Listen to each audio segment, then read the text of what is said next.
Hey guys, Gonzo here with Storytime again, part 9. Got a lot to talk about, got a couple good stories to tell you and stuff. Got a little unboxing to do here, got a gift from Aaron at Backyard Meat. So, first of all, we'll open this up and see what we got. I have a pretty good idea what's in here. I just worked 7 days in a row. So I think I'm due for a beer. Maybe a shot, maybe a couple beers. But anyways,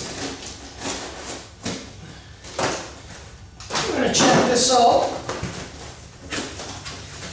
And you see we got a letter.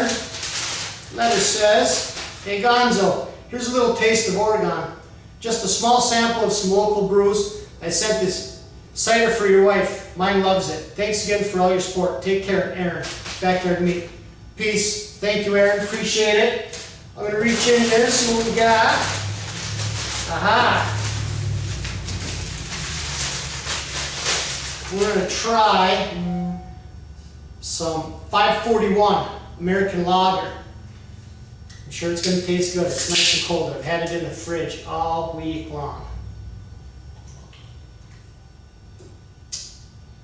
Oh, is that good?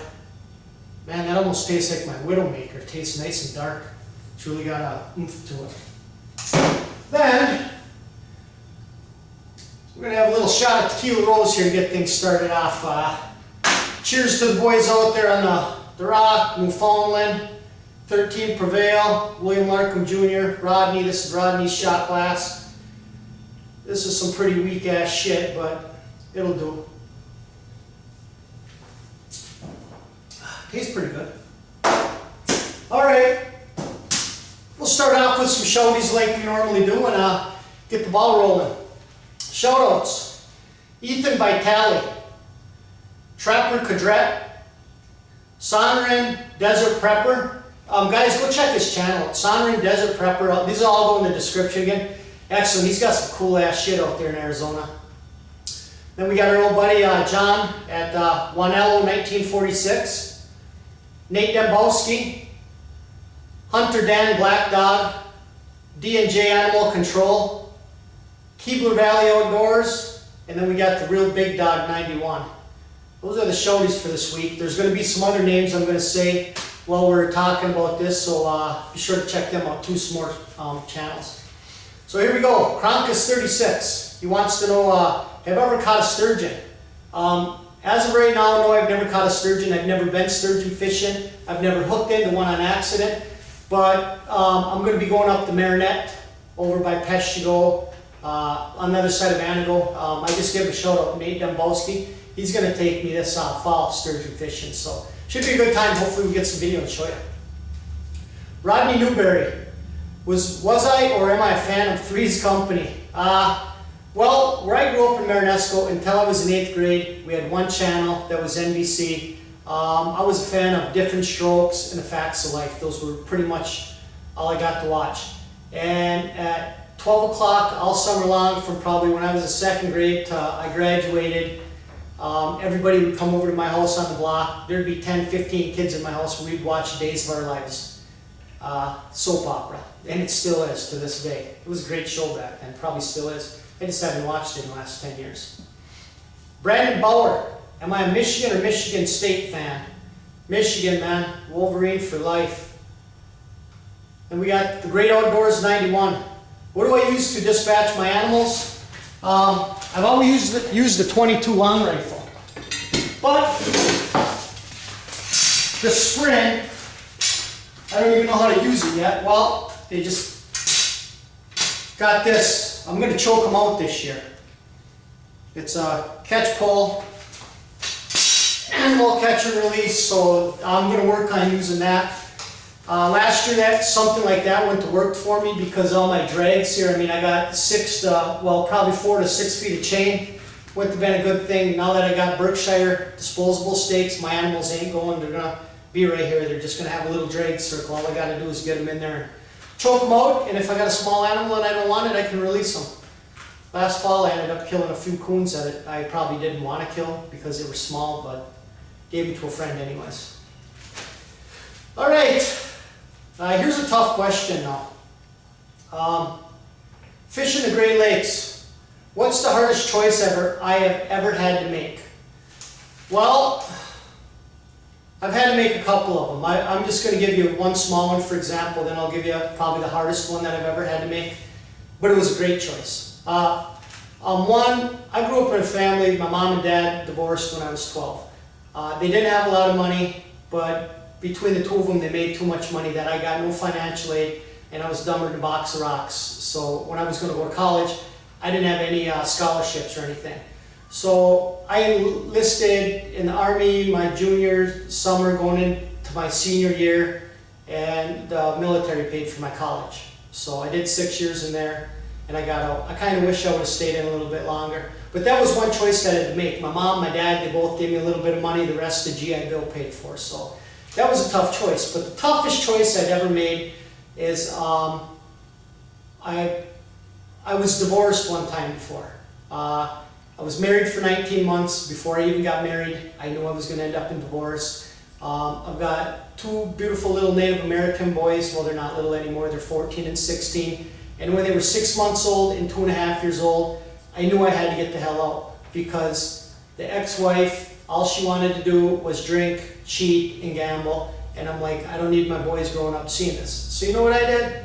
I did a lot of searching. I found a couple new jobs. I was going to take a cop job down in Mount Pleasant, and 2 days later, the phone rang, and it was the state of Michigan calling me to work in my hometown in Marinesco, Michigan.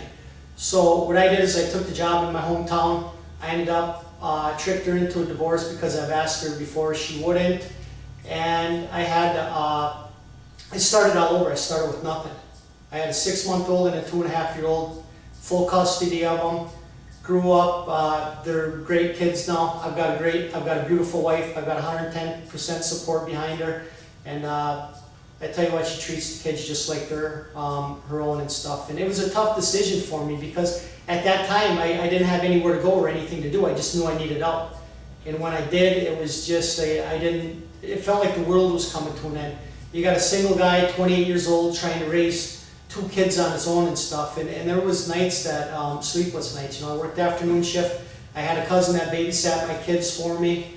And when I come home and you got 2 kids that are sleeping, and you pick them up at 10:30 at night, and they hit 0-degree weather or 20 below weather, they're up the next 3-4 hours. They've been sleeping for 2-3 hours. They don't know what time it is, and it was really stressful and stuff. But I made it. I knew one day I was going to make it. So that was probably the hardest choice in life I ever made. So great question. And here we go. Here's another tough question. Wow, 2 of them in the same week. The 80K trapper, Garrett, he said, this is definitely an established little community that we were in. All of us, we know who we are in our little community. You know, we watch each other's videos, we comment on them. And it took us a while to bond together, but we did, and that's how we know who each other is and everything. And there's a lot of popular outdoor channels on YouTube that aren't established in our community, but we've got our own. And he's talking about channels like my channel, his channel, Rodney Newberry, William Larkham Jr., Merryman Outdoors, Natural Levy, Jake McDonald 97, The Boss of the Swamp. Those are just some of the channels that have been in our community. And we're always welcoming new ones. I mean, if you want to get involved with us and you start watching and commenting on all of our videos, I mean, we'll know who you are. You know, one comment here, one comment there is not going to get you there, but when you watch and comment on a regular basis, we're going to know who you are, and the door's open. I mean, we welcome anybody. And here's some channels over the past 6-8 months that we've welcomed in, and they're a great part of our community now. We got the NS Trapper Hunter.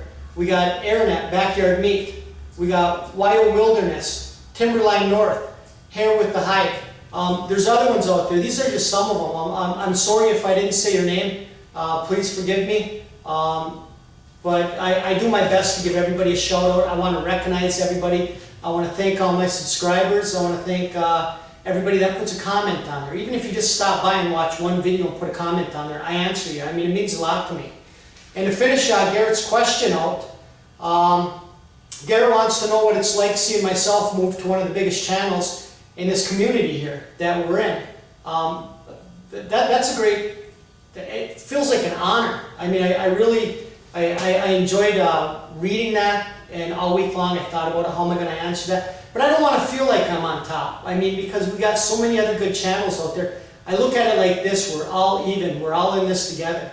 I mean, I try and answer everybody's comments within a day or two, but some people can't. We got William out there. I mean, he's shrimping and he's fishing and he's gone. He's away from his computer and internet and stuff, but you know, he gets back. Sometimes it might take him a week, but he's there, you know, and there's other people that might be out of town and stuff, but we know you're watching, we know you'll be around and stuff, so, but it's an honor to feel that that's how you think, Gareth. I really enjoy that. I wouldn't be where I am without everybody's support and stuff. You know, I was nothing. I had one sub at one time, and I remember my first sub. That was Rick Larson. I watch Rick's videos all the time. He's putting a lot of garden ones on right now. He had a tough spring with the weather. But I appreciate all the support. That's a great question. Thank you. And like I said, I look at it like this. We're all even. We're all in this together. We know who we are, and we're always welcoming more people. So if I forgot somebody's name, don't take offense to it, because I didn't mean anything by it. Survive without. What is a dream of mine or something on my bucket list? A dream of mine, I don't know, but I know something that's on my bucket list, or something I want to do. It's going to take another 3 years. I'm going to go through some scuba diving classes, and I'm going to do some scuba diving around here in some lakes and rivers, but I want to make it out to the East Coast, and I want to do some lobster fishing, man. I don't care if I'm diving and I got to grab them with my hands, or if I'm setting traps or something, but I'm going somewhere one day. I mean, I love watching those videos. NS Trapper Hunter, Backyard Meat, you guys are doing some crabbing and stuff. Man, that pumps me up. I love it. Watching that stuff. Jeez. And we got,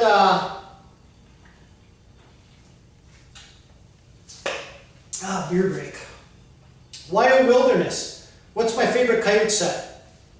The only thing that I've ever set are dirt holes, flat sets.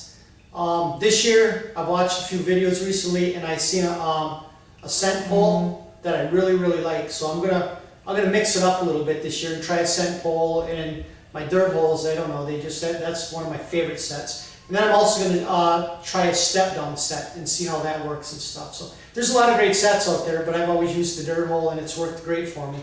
Why fix something that ain't broke, right? Georgia Hunter 22. Have I ever killed a grizzly? I've never been grizzly bear hunting. I've only actually killed one bear in my life. I've guided lots of people to bear kills and stuff. I enjoy it, but I'm not even gonna have a bear video up this year. My son's so busy with football and after school, practice and games on weekends, he'd have one day to hunt, and I'm not gonna go out there and bust my ass to get him out there. And then one day, it could be the day that he did kill something. I was out at our deer stand today, checking it out, the pictures and stuff. And the last couple of days, I've had a real nice bear in there, probably 200, 2.25. Nothing big, not small, but nice bear coming in. And it's there at dark. It's there just before dark, 6 o'clock. So I'm thinking, you know, maybe I'll go out there and, you know, go a couple hundred yards from the deer bait and put a bait out. But if not, no. But no, I've never shot a grizzly, to answer your question. Backyard Meat. Have I ever had anything made from my furs? I haven't. As a kid, I had a little raccoon hat, you know, like you're talking about, Aaron. You know, getting a couple of your raccoons and making them for your kids, or, you know, maybe your wife or yourself or something. But I've never had anything made, but that's a great idea. I just had a guy that I work with the other day. He asked me, he goes, I want to buy a bobcat from you. So I catch a cat, I'm going to tag it, get it ready and everything, and I'm going to sell it to him for $150. And he's going to have a bobcat hat made out of it. He's already got a raccoon hat, and he's got a fox hat. He said whoever did the fox hat, they must have been drunk, because it's looking like in two different ways and stuff. But anyways, so no, I haven't, but I will. And we got Joe's Neon. What do I carry for a pocket knife? Well, the knife that I opened the box up with, I want to show you guys this. It's nothing big, nothing major, and I don't know if this is going to focus in on it. Let me check this out. You can't see it. See the trapper? My grandfather got this knife and had that engraved in there for me when I was 12 years old. You know, I thought it was king shit, king of the woods, you know, snaring rabbits, trapping weasels, killing red squirrels, grosbeaks, cedar waxwings in our apple trees in the wintertime.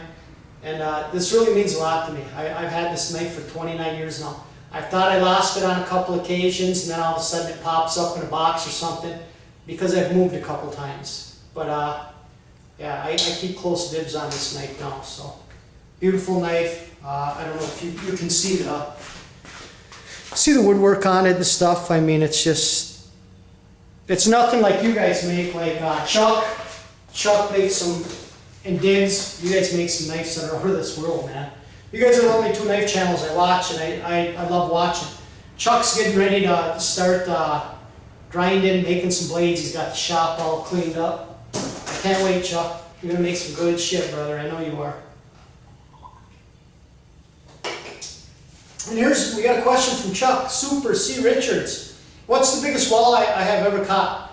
I caught him in about 4.5 feet of water, and it was on a little rapid jig ice fishing. Felt a little bump, jigged it a little bit, fish hit it, I pulled it up, there was no fight, it just comes shooting out of my hole like a torpedo. I know it was 28.5 inches, I never weighed it, but it had to be somewhere around 8.5 pounds. Caught him in late February, they're just full of eggs, the thing was just a freaking monster. I should have released it, but I was probably only 13 or 14 years old at the time, and I gave it to the guy I was fishing with. He kept it, he filleted it, he ate it. My loss. But I got a story for you guys. 2 Sundays ago, not this Sunday, but 2 Sundays before this, I was out on the river. Me and my son were going to go fishing in the evening, and he wanted some chubs. So he's at football practice. So I said, yeah, I'll go catch some. So I go down to the river with some worms, and my minnow bucket, I'll show you. Excuse me. You can see my rope isn't that long. So I walked down to the river. First of all, I fall down the hill because I had these flip-flops on, and there's no grips on, so I slid down on my ass. I get down there and walk like 5-6 more feet to the river. And I crouch down, I throw the minnow bucket out into the river to get some water. And as I'm crouched down like this, I look right straight down between my legs, and there's a spider like this big. And that's no bullshit. His body was only about, actually it was kind of oval, but he was probably the size of 2.5 50-cent pieces. And with the great big long legs, it was a wolf spider. I about cried. I stood up and I dropped the minnow bucket on it, and it crawled a little bit, and I dropped the minnow bucket on it again, on half of its back, and again, and it was like moving around like this, and I kicked him in the water. I crawled back up the bank, I got on top of the bridge, and that's all I could think of. The hair on the back of my neck probably stood up, and I know some guys are paranoid, petrified of snakes. I'm not. I'm scared of spiders. Anything bigger than probably a dime. And I don't know, I mean, I'm a full-grown man and stuff. I'm 40 years old, and I felt like I was going to cry or something. I was that freaking scared. Wow. So, a couple days ago, as you guys know, I'm on Facebook now. Hit me up, sub me. I put a bunch of pictures on there and stuff if you want to watch them, look at them. But one of my friends, he was down on the river, and he took a picture of one and put it on his Facebook. I knew what it was right away. I commented on it, and he got back to me. It was only the size, he was down there salmon fishing, but his was about that big. His was a small one, the size of his fly fishing reel. He put his reel next to it and snapped a picture. And he said that that was one of the smaller ones that he's seen down there. So, yeah, the size of a dinner plate, probably like that. You know, it was just, I mean, more oval. It wasn't perfectly round, but a huge spider. I'm not a fan of spiders. I never will be. But I guess that's it for this week. I'm going to let you guys know this might, instead of every week, unless I got enough questions, maybe it's going to be 2 weeks before I do one now. Trapping and hunting's right around the corner and stuff, but I will be giving periodic updates and stuff. Back to Survival Without. One other thing, something that would be a dream of mine, would be to have my own TV show. Hunting, fishing, trapping. And I got something big to let you guys know, but I'm not going to holler at you till November. I mean, I've only told a couple people, and it's in my mind, it's really big. I mean, it's freaking awesome. So until then, I'm going to keep you guys in suspense and stuff. I'm going to sit back and enjoy another beer. Thank you, brother. It means a lot, Aaron. I'll definitely be getting with you and sending you something from out this way. And I'm going to shut you guys off until next week. Peace, Chucky.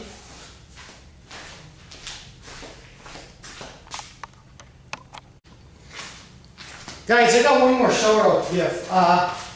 Go check his channel out. It's Trapper473. For you guys that like to trap canines and coyotes and stuff, he does a great job. He's got some great videos on there and stuff. He's going to be posting a lot of other stuff he's done in the Carolinas. I mean, his stuff is all cold. We just got to be friends last fall and stuff. And give him a sub, check him out, Trapper473. He'll be in the description too. Peace.